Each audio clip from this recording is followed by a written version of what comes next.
Bismillahirrahmanirrahim. Assalamualaikum warahmatullahi wabarakatuh.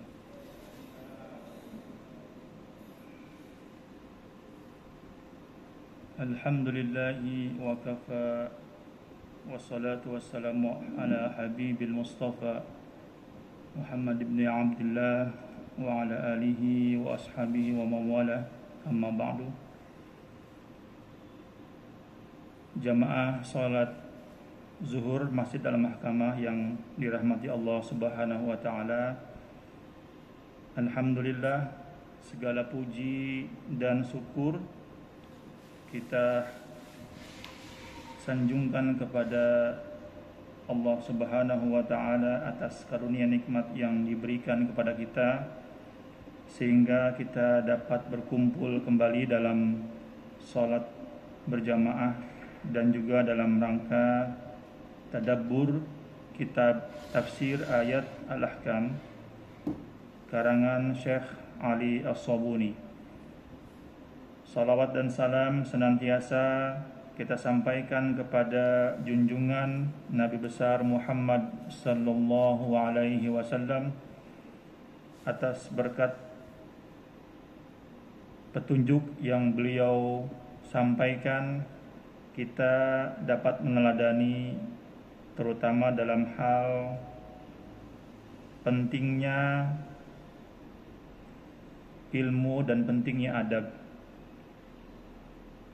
Jamaah yang dimuliakan Allah Subhanahu wa taala, pada kesempatan siang hari ini kita akan melanjutkan tadabbur tafsir Al-Qur'an, masih tentang itmamul haji wal umrah, menyempurnakan ibadah haji dan umrah.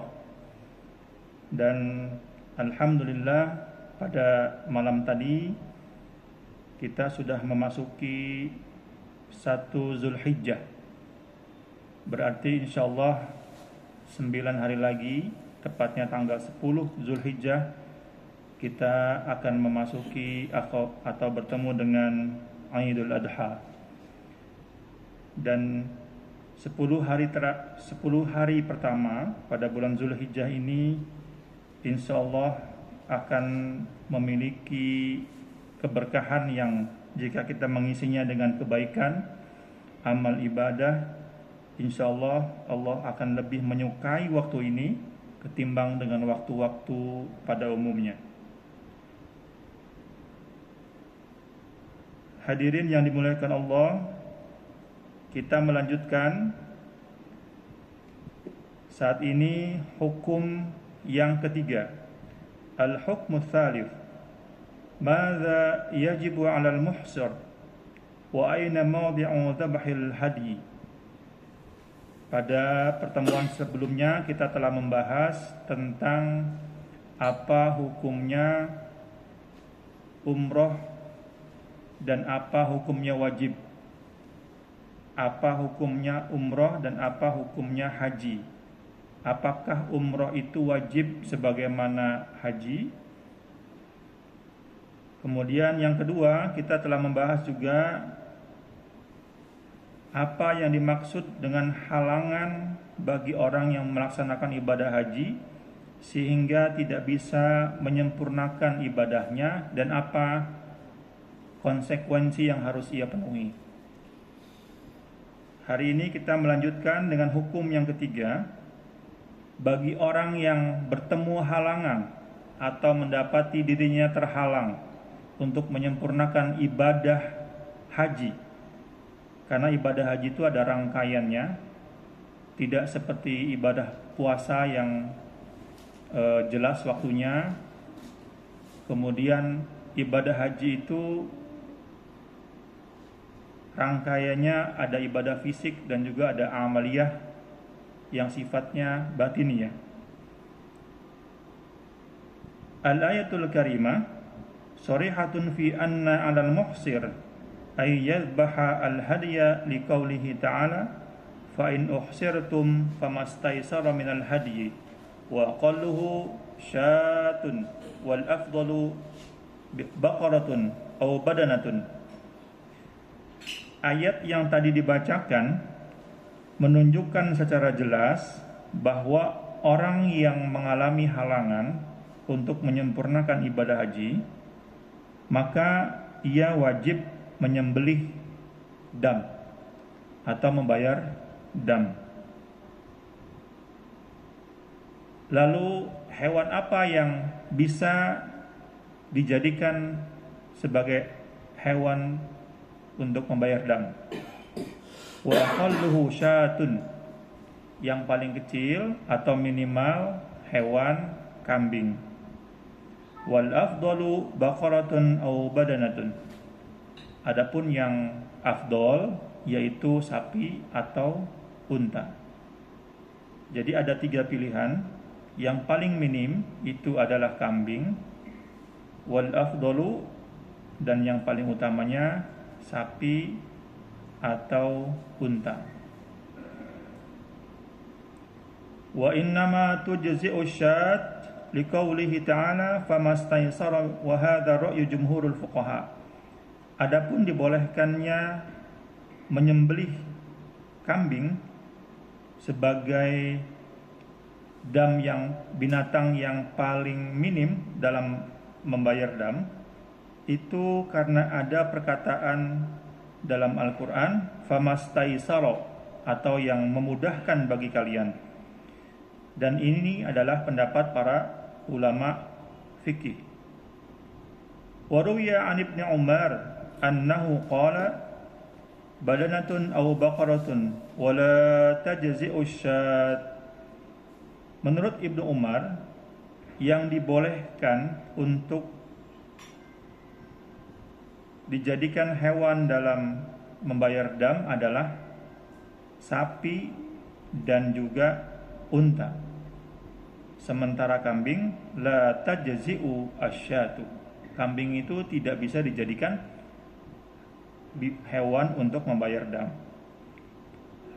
Menurut Syekh Ali As-Sabuni, pengarang kitab ini, dari 2 perbedaan pendapat tadi, menurut pengarang kitab, was-sahihu ra'yul jumhur, dan yang paling benar atau yang paling dapat diterima adalah pendapat ulama mayoritas yang mengatakan hewan yang bisa dijadikan untuk membayar dam adalah 3 jenis: kambing, sapi, dan atau unta. Wa ammal makan alladhi yudbahu fihi hadiyul ihsar faqad ikhtalafa al-ulama'u fihi ala aqwalin. Jika tadi perbedaan pendapat para ulama tentang hewan yang bisa dijadikan untuk membayar dam, sekarang perbedaan pendapat ulama tentang tempat di mana bisa dilakukan menyembelih dalam rangka membayar dam. Ada beberapa pendapat. Faqala al-jumhur asy-Syafi'i wa Maliki wa Ahmad huwa mawdi'il hasri sawa'an kana hallan aw haraman. Pendapat yang pertama yaitu mayoritas ulama, di antaranya Imam Asy-Syafi'i, Imam Malik, dan Imam Ahmad bin Hanbal, mengatakan bahwa tempat menyembelih atau tempat untuk membayar dam bagi mereka yang menemukan halangan adalah tempat di mana dia menemukan halangan itu. Jadi tidak perlu dibawa ke Mekah atau tidak perlu sampai ke Mekah. Cukup di tempat di mana dia menemukan halangan itu. Baik di tempat yang masuk dalam kategori tanah haram atau tanah yang bukan haram atau tanah halal. Tanah haram itu adalah tempat Ka'bah dan sekitarnya, sementara tanah halal itu adalah istilah untuk tempat yang bukan wilayah di Ka'bah dan juga di sekitarnya. Yang kedua, pendapat yang kedua, waqala Abu Hanifah la yanhiruhu illa fil harami liqaulihi ta'ala thumma mahalluha ilal baitil atiq.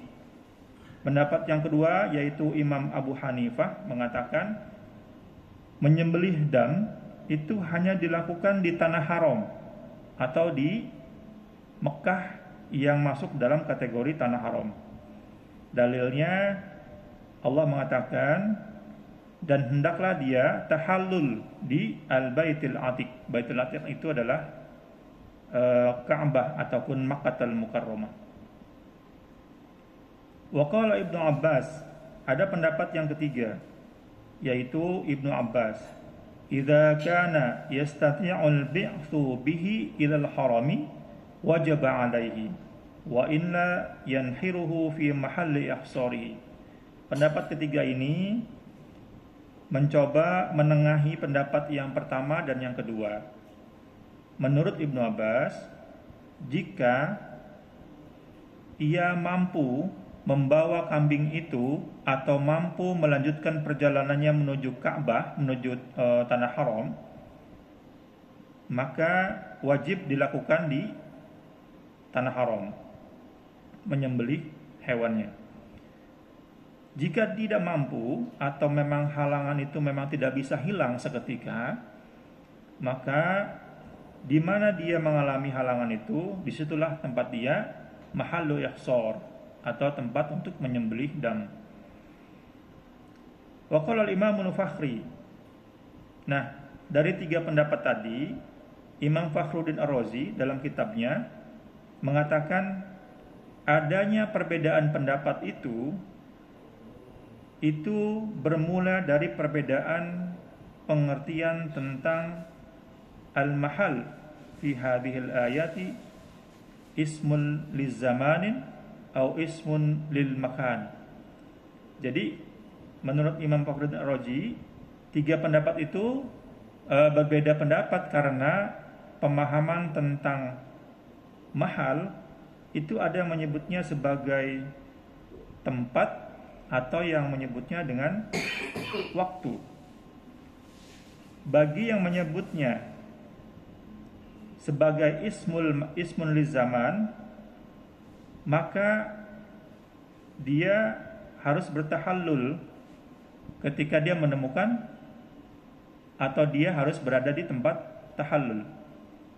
Sementara bagi yang berpendapat bahwa al-mahal itu adalah ismun lil makan, atau tempat di mana dia bertahallul, maka di mana dia mendapati adanya rintangan, maka disitulah dia boleh melakukan pembayaran dam dengan menyembelih.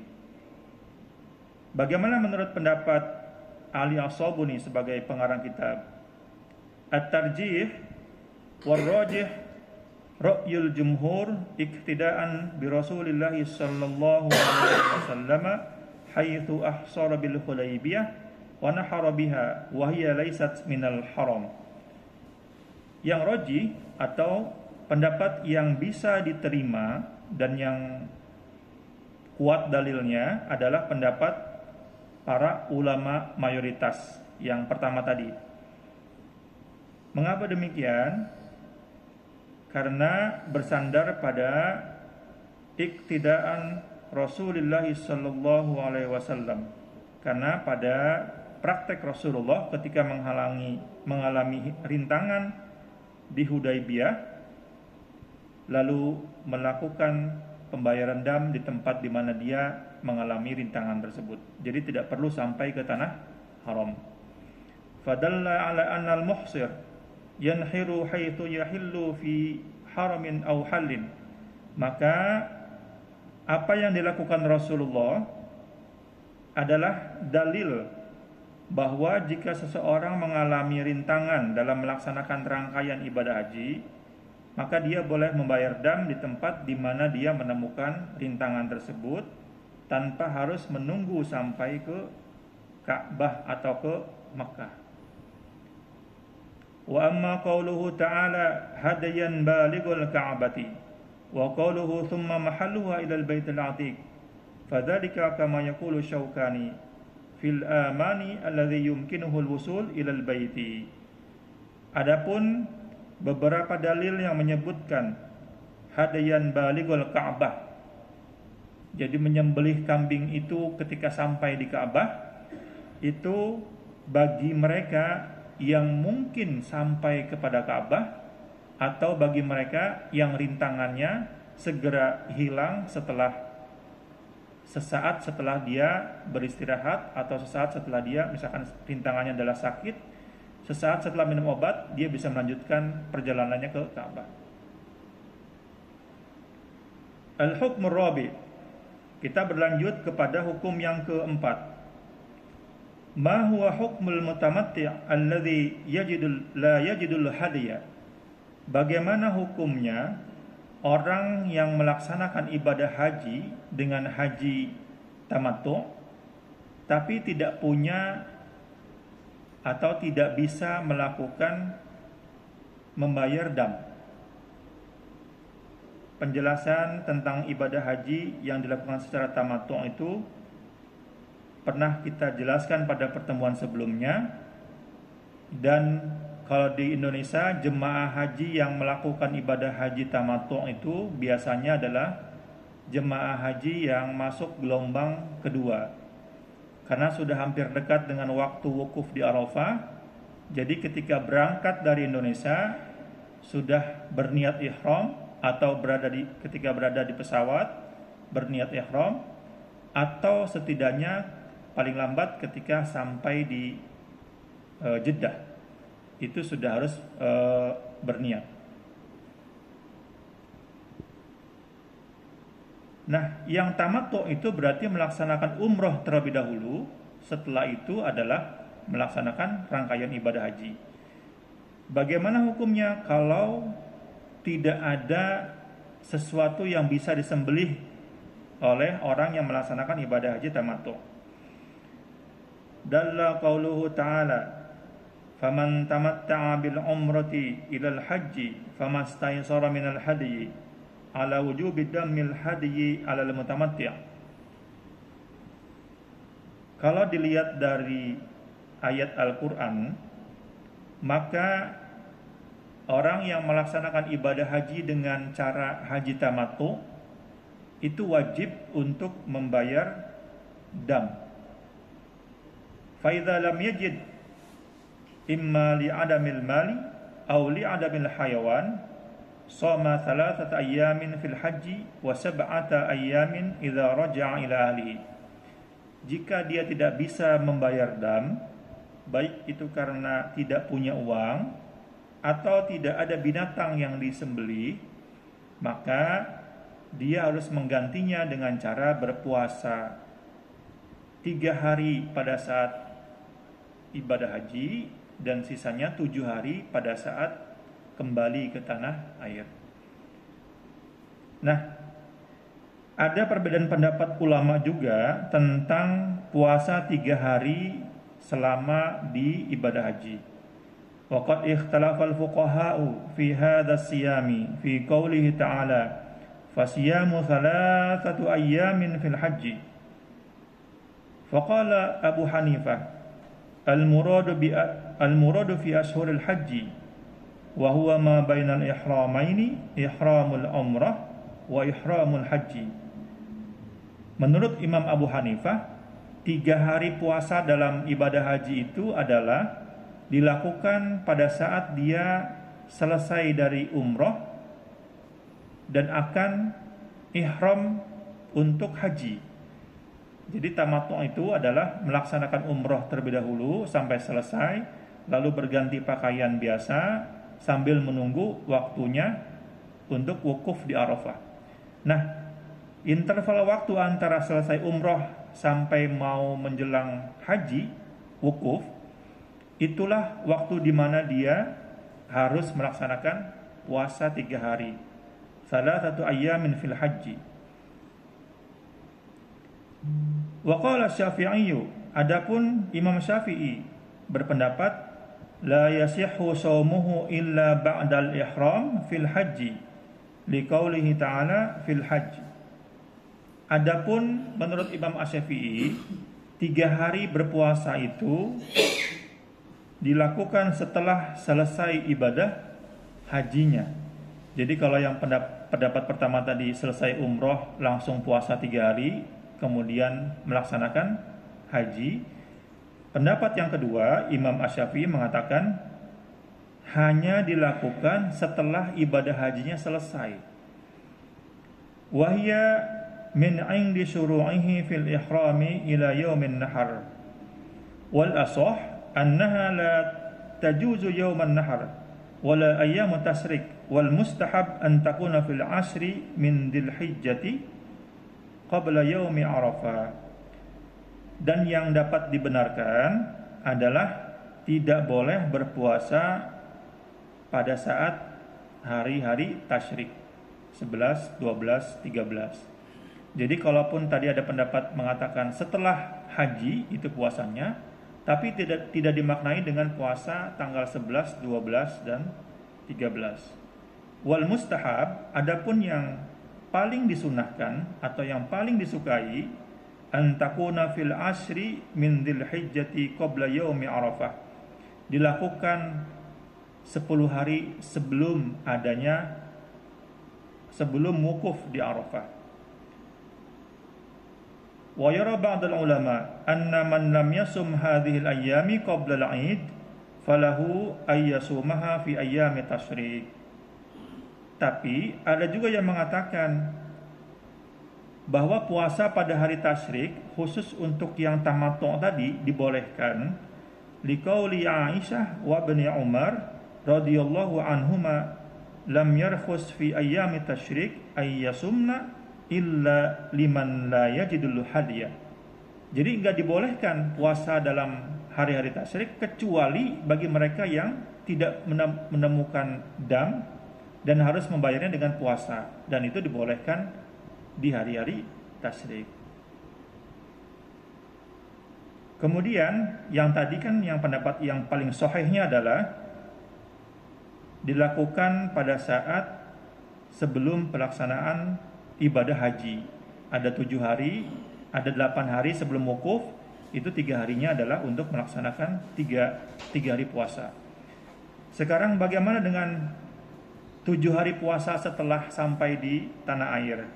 Wa amma sab'atu ayyamin faqad ikhtalafa al-fuqaha fi waqti siyamiha. Pendapat ulama juga berbeda-beda tentang 7 hari berpuasa setelah sampai di tanah air. Faqala Syafi'iyah waqtu siyamiha ar-ruju'u ila al-ahli wal watani liqaulihi ta'ala wa sab'atu idza raja'tum. Menurut Imam Asy-Syafi'i, 7 hari itu dilakukan setelah kita sampai di tanah air, setelah kita sampai di Indonesia. Atau kalau misalkan di debarkasinya di Makassar, berarti setelah sampai di Makassar. Kalau yang Surabaya berarti setelah sampai di Surabaya, dan begitu seterusnya. Pendapat yang kedua yaitu pendapat dari Imam Ahmad bin Hanbal. Yajzihi ayyasum fi tariq wa la yustaratu ayyasila ila alihi wa watanihi.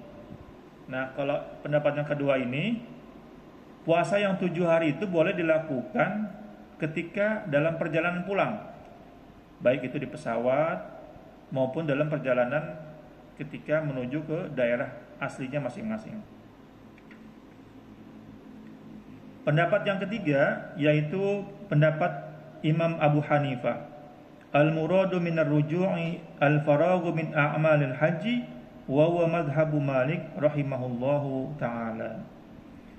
Imam Abu Hanifah mengatakan yang dimaksud dengan saat kembali itu adalah tidak mesti sampai ke tanah air, tetapi pada saat selesai melaksanakan ibadah haji boleh langsung puasa 7 hari setelah ibadah haji.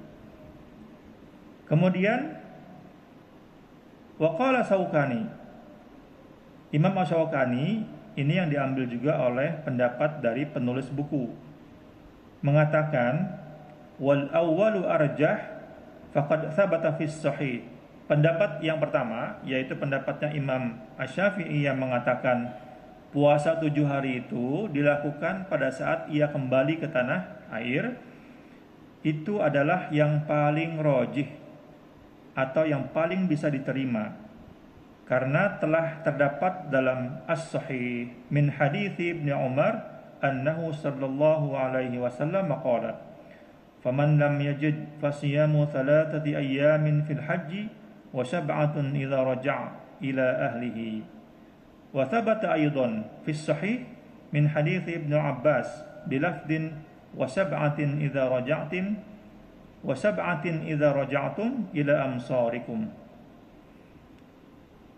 Pendapat yang keempat atau pendapat Asy-Syaukani ini adalah pendapat yang merojihkan pendapat pertama, bahwa 7 hari puasa itu dilakukan setelah sampai di tanah air. Wallahu a'lamu bishawab. Mudah-mudahan kita dengan keberkahan bulan Zulhijjah kita bisa mendapatkan juga kesempatan dari Allah Subhanahu wa taala untuk mengunjungi Ka'bah dan Madinah untuk beribadah, baik itu untuk umrah maupun ibadah haji. Amin, amin ya rabbal alamin. Nafa'anallahu bi'ulumihi. Semoga Allah Subhanahu wa taala memberikan kita hidayah, memberikan kita ilmu yang bermanfaat, dan juga setelah membaca kitab ini kita juga diberikan keteguhan serta akidah yang lurus sebagaimana yang Allah Subhanahu wa taala tuntunkan kepada kita semuanya. Wal 'afu minkum. Assalamualaikum warahmatullahi wabarakatuh.